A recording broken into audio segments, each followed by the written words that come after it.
Hi there, my name is Sai Sivan Pillai. I'm a nature conservation student at a University of Technology in South Africa. As you can see and hear, wildlife is not only found in forest environments, but also in urban environments as well. That is the amazing thing about nature. It is found everywhere.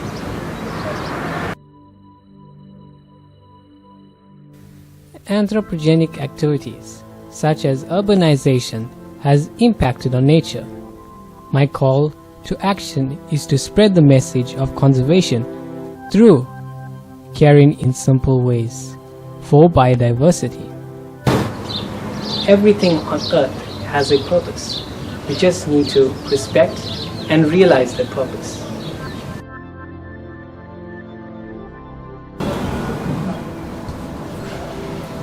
Let me share a simple way of interacting with nature. You can do bird watching within your built environment. House sparrows have been associated with humans as far back as 10,000 years. It is a compact bird with a full chest and a large rounded head. Males are slightly larger than females. I know house sparrows' nests will often clog up gutters, drains, and downspouts in buildings, but every organism has a place in this universe, and we need to respect that. House sparrows mostly eat grains and seeds. Although they primarily eat seeds, sparrows also feed on small insects and worms such as caterpillars and beetles. Some of these creatures destroy certain plants. Sparrows keep their population in check, otherwise the insect would have eaten certain plant species to extinction.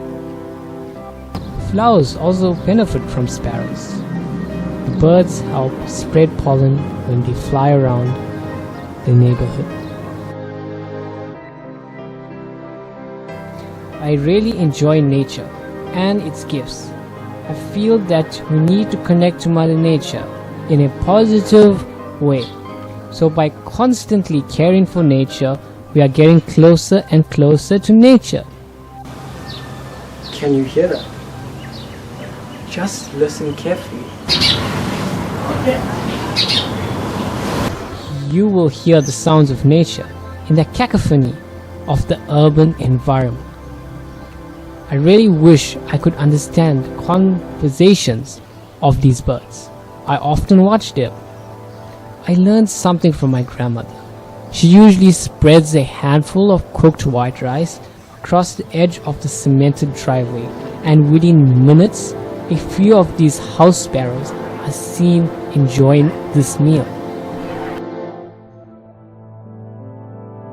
Thanatology, which is the study of death of sparrows, would show particles of plastics which are found inside the stomachs of most of these species.